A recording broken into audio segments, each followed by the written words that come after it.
Tell me if this is you. You grew up in a dysfunctional family, and to get through that, you built your whole identity on traits that people admire, like being independent and responsible and always strong. I was totally like this. Maybe you were too. But here's the truth. Those traits work to keep your spirit intact in a childhood that always felt like danger. It saved you then, but now those same traits are behavior patterns that keep you stuck and disconnected and wondering why your life feels like it never stops being so hard. If this is you, you know exactly what I mean. You get complimented for being reliable, for being able to do anything. You never need help for anything, for always holding things together. She's the glue, right? On the outside, it looks like you're strong, but inside, you're running on fumes. You lie awake at night, worrying and wondering why no one comes through for you. You end up resentful that love never seems to come back to you the way you give it. And you get tired of carrying everything, but you don't know how to stop. And that's not strength. That's old survival strategies that are still running through your nervous system and wearing your body down. And normal people advice like, hey, just relax or just breathe. You already know this. It doesn't help. I was the oldest daughter in a family with 4 kids. You probably already know this. A lot of oldest daughters fall right into the competence end of the survival strategy spectrum. Somebody in the family had to keep things together. That was me. I felt that I had to look good and make sure the other kids looked okay, and somebody had to hide what was really going on in the house. It was very shameful for us. And it never occurred to me that it could have been anybody but me. I don't know if it could have. Yeah, it was probably true. But when I was in my 20s, I was run down like I was 80 years old because I still was in that I have to do everything. And honestly, I feel younger today than I did 40 years ago. You know, when I was 21, I was smoking 2 packs a day. I was living on coffee and Snickers bars. I was 107 pounds. I'm 5'6". I was very skinny. And every shift at the sandwich shop where I worked, every paper I had to write, every bill I had to pay felt like I was just barely going to make it. I was just like running for the finish line all the time, like, like wolves were chasing me. My back hurt. I had migraines. I couldn't sleep. And lonely. I was so lonely all the time.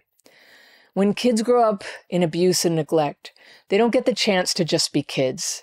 They have to invent workarounds to get through the day. They figure out what keeps the peace, what avoids punishment, what lets them get by without too many losses.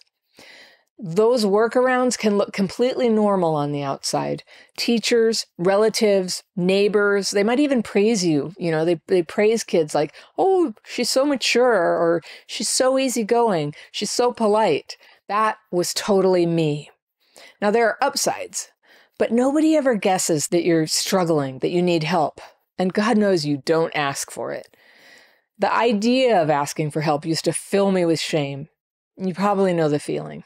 But as adults, those same defenses don't protect you anymore. They cut you off from people, and they leave you isolated. They keep you stuck in dysregulation. They drain your energy, and they make your relationships harder than they need to be. I think I was very pretty back then, but I was so nervous about everything. Someone told me that I was like a serrated knife, a pretty serrated knife, but like sharp, like rough, like somebody to fear.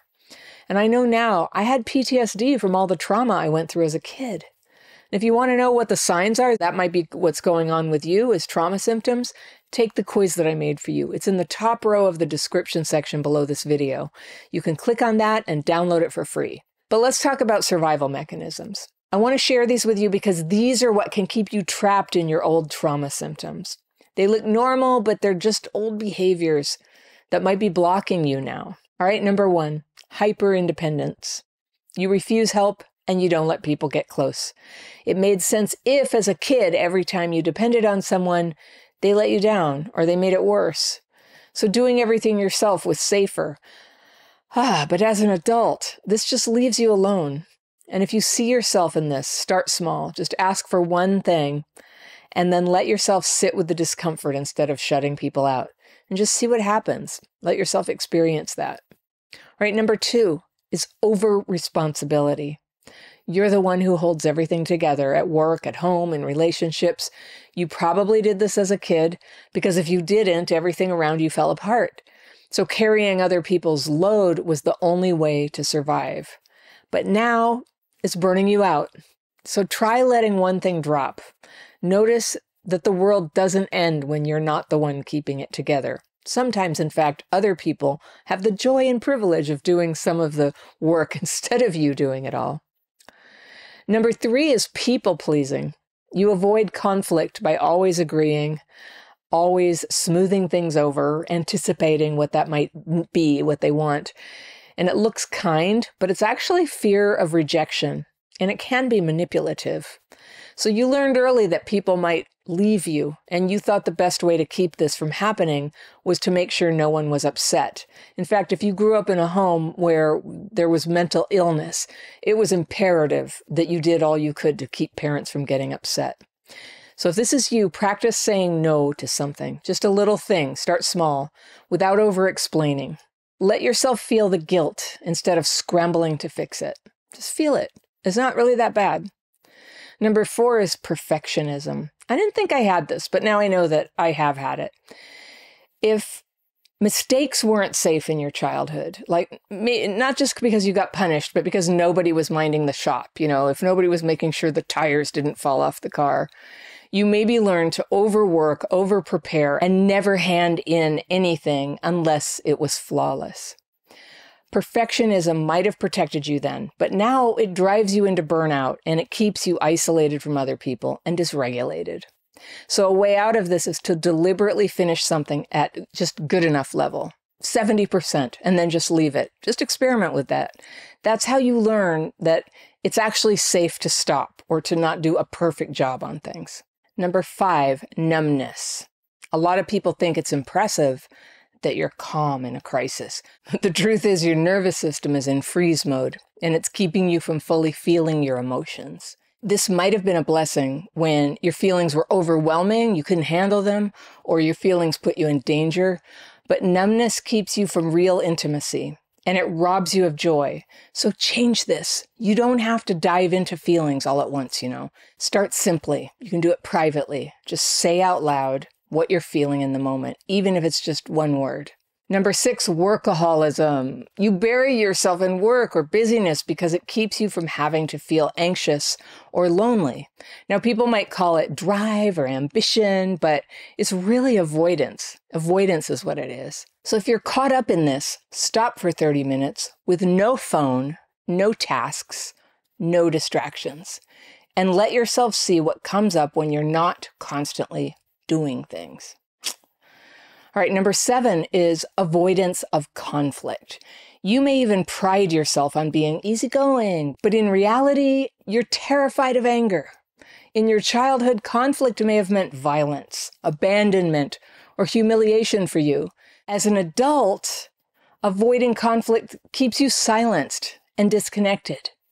So a small step out of this is to voice one honest opinion when you'd normally hold it back. Number 8, constant self-reliance. You never delegate. You don't trust. You never open up. It looks like strength, but it's fear. You don't let anyone else in because it feels too risky. The shift here is to let someone else handle one thing this week. Just one thing. Don't micromanage them. Just delegate and let it go. Number 9 is chronic caretaking. You define your value by fixing other people's problems. You probably started this as a child who was ignored, so being useful was the only way that you felt that you could play a role. Now it just drains you, and it breeds resentment. So try stepping back from one problem that's not yours to solve. Leave it alone and let the chips fall where they may. Number 10 survival mechanism is charm and humor as armor. You're the funny one. You're the entertainer, right? That was me. You use jokes to disarm people and keep them from seeing what you really feel. And it works. And it's fun to have a laugh.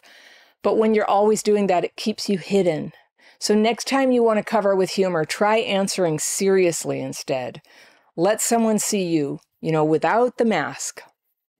Number 11 is a high tolerance for bad behavior. You call it loyalty, but really it's just ignoring red flags because that's what you had to do as a kid to stay attached to the people who were hurting you. As an adult, this is a habit that keeps you stuck in bad relationships. So start by writing down 3 behaviors that you will no longer accept, and then hold yourself to it. 12 is just busyness. You never stop moving. Stillness makes you panic, but constant motion is just another way to outrun the feeling of emptiness.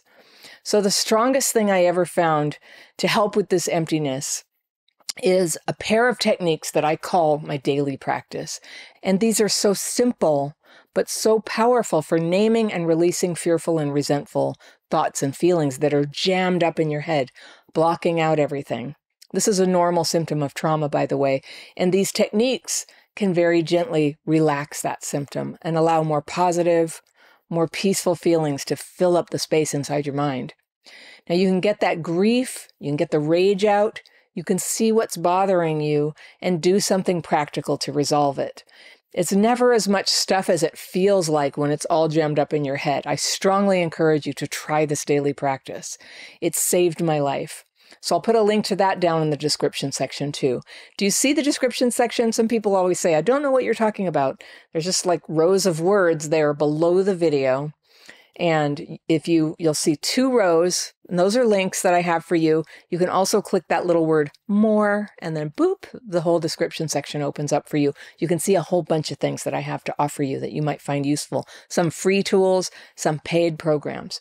So these 12 traits that I've described are not random quirks. They're survival patterns that once made sense. I'm glad you had them, but now they keep you cut off from the very things that you need most, like love, healing, and meaning in your life. None of these traits are just like how you are. They're not your personality. They're the nervous system's adaptations to growing up without protection. And they leave you exhausted and vulnerable. And they are all driven by fearful and resentful thoughts and feelings that you can face and release. So it is possible just to have less of that. You can have space in here for something new, for insight, for clarity, for ideas and the energy to pursue those ideas. That's how you reclaim parts of your life that trauma has been running. You figured out how to get through a childhood that was harder than most people will ever understand. They just, we understand each other. They don't understand. But survival is the floor. It's not the ceiling. You don't have to keep living like every day is about bracing for danger. You can start freeing yourself right now. You're not defined by what happened to you, and you're not limited by the way it affected you. You are meant for much, much more than this. And it's time for you to take steps forward into the good life that belongs to you. If you like this video, I've got one that you're going to love right here, and I'll see you very soon. Today, what's happening is your own behavior. And the worse you were hurt back then, the more likely it is that you have a pattern of hurting yourself now.